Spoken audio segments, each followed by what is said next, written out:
Hello everyone, welcome to the Bodhi Academy. In today's video, we'll start with a new chapter, that is 11th Standard Biology, Chapter 4, the Animal Kingdom.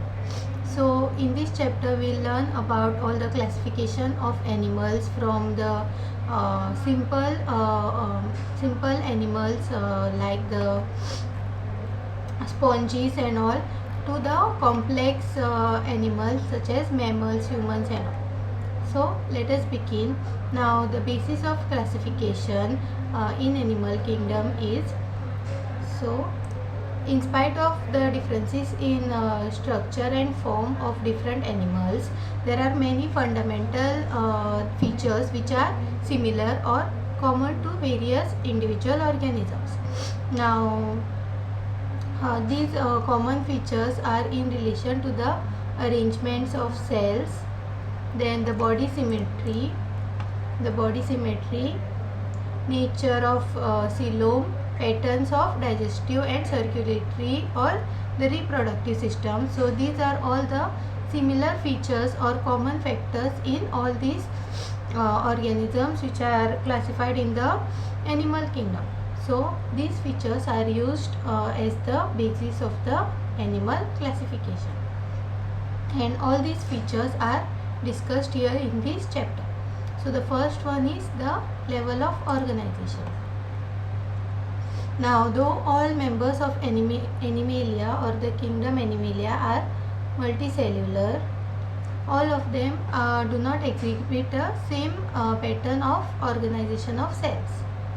So even though all the organisms are multicellular, they do not have the same level of organization of cell.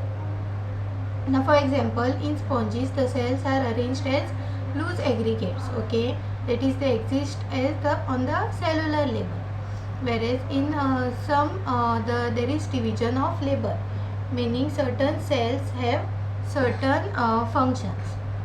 So the arrangement of cells in these organisms is more complex, and here the cells performing the same function are arranged together in tissues. So this we know, when cells which have similar structure and function are arranged together, they are called as the tissue. Hence it is the tissue level of organization. Now the next or the higher level of organization that is seen is the organ level, and it is exhibited by the members of Platyhelminthes and the other higher phyla or the phylum. Now here in this organ level of organization, the tissues are grouped together to form organs, and each organ is specialized for a particular function. So here each organ has a particular function.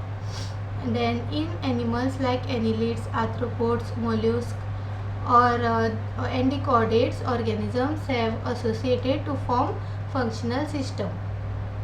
Now after the organ level of organization, the next is organ system level. So here the organs have associated to form the functional system, and each system is concerned with a specific physiological function, and this pattern is called the organ system level of organization. So organ system in different groups of animals exhibit various patterns of complexity. For example, the digestive system in Platyhelminthes has only a single opening to the outside of the body that serves as both mouth and anus. Hence it is called the incomplete, whereas a complete digestive system has two openings, that is a mouth and anus, and similarly the circulatory system can also be divided or classified into two types. The first one is the open type and the second one is closed type. Now open type is the one in which the blood is pumped out of the heart, and the cells and tissues are directly bathed in it, okay. So the blood from the heart directly reaches the cells, whereas in closed type of circulation, the blood is circulated through the series of vessels carrying carrying various diameters. Okay, so that is arteries, vein, capillaries and all that. So that is a closed type of circulatory system. So this is the first basis of classification in the animal kingdom, that is the level of organization. Here we can see. So now in animal kingdom, millions of species of animals have been described, and it became more and more necessary to classify them. Then animals are classified on the basis of, first one is arrangement of cells, body symmetry, nature of coelom, pattern of digestive system, circulatory system and the reproductive system. So on the basis of arrangement of cells or the level of organization, we have first the cellular level, then the tissue level, then organ level and organ system level. So cellular level is seen in sponges, organisms like sponges. Tissue level, we have organisms like the cnidarians. Then Platyhelminthes have organ level of organization, whereas arthropods or the higher complex animals have organ system level. Now in incomplete digestive system, as we discussed, there is only one opening, but the digestive system or the complete proper digestive system has two openings, that is mouth and the anus. Then open circulatory system. In open circulatory system, the blood is pumped out of the heart and the cells are directly bathed in it. Whereas in closed circulatory system, the blood is circulated through arteries, veins and capillaries. Now after the level of organization, the next basis of classification of organisms in animal kingdom is the symmetry. Okay, so symmetrical, there are two types of classes in these or categories, that is symmetrical and asymmetrical. So symmetrical are those which can be divided into two equal parts, and under this symmetrical type we again have two types, that is radial symmetry and bilateral symmetry. So radial symmetry can be divided into equal halves by any plane. So any way we can divide them passing through the center, for example starfish, hydra and all. Whereas bilateral symmetry is we can be divided into equal half only by one plane. Okay, and this is for all the vertebrates. Let us see. So this is the symmetry. Now here we can say under the first types, that is symmetrical organism, here we can divide it through any plane. Okay, it will be same. Now this is an example of hydra and it will be divided into two equal parts, whereas in bilateral symmetry we can only divide the organisms in only one plane and then only it will be divided into half. If in any other plane, it will not be divided into perfectly half organisms. Then the next type that we have, that is the now animals in which cells are arranged in two embryonic layer, that is the external ectoderma and the internal endoderm, are called the diploblastic organism. Okay, so we have, based on the type of arrangement of embryonic layer, we again have two types, that is diploblastic and triploblastic. So the animals in which cells are arranged in two layers or two embryonic layers, the external ectoderm and the internal endoderm, are called the diploblastic organisms, that is Porifera, cnidaria and all. Then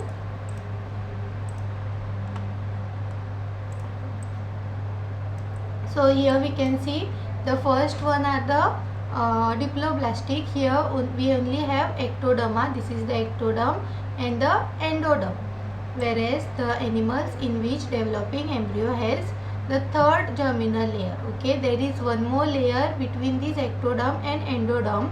Such organisms are called as triploblastic. So this pink layer is the mesoderm, and examples of these are the chordates and the platyhelminthes. So here we can see Now in diploblastic organisms there are only two layers. So this one is the ectoderm, and here the inside one is the endoderm. This is the endoderm layer. Whereas in triploblastic organism there are three layers. So first this is the ectoderma, then we have mesoderm, and then the third one is the endoderm.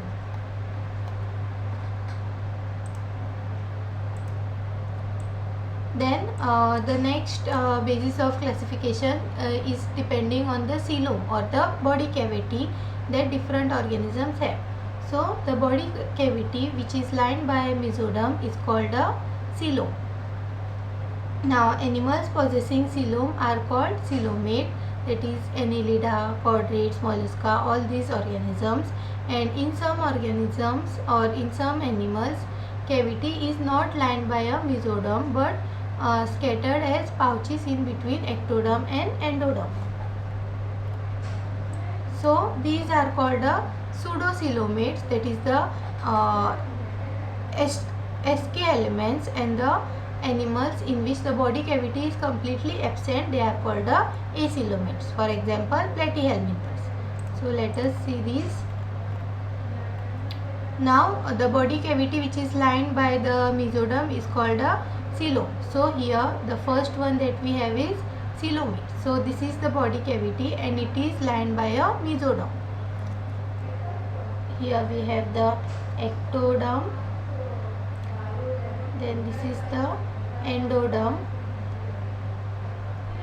This white part is the cavity, and this pink color which is there, it is the mesoderm. So this cavity is lined or covered by the mesoderm in these organisms, and thus they are called the coelomates. Then in some other organisms, the body cavity is not lined by mesoderm, and instead the mesoderm is present as scattered pouches. So here we can see the mesoderm is present as scattered pouches and the cavity is not lined by this. Okay, so these organisms are called the pseudocoelomates. And then the third type is there is no cavity or no coelom. Okay, there is absence of cavity, body cavity, and such organisms are called acoelomates. For example, Platyhelminthes.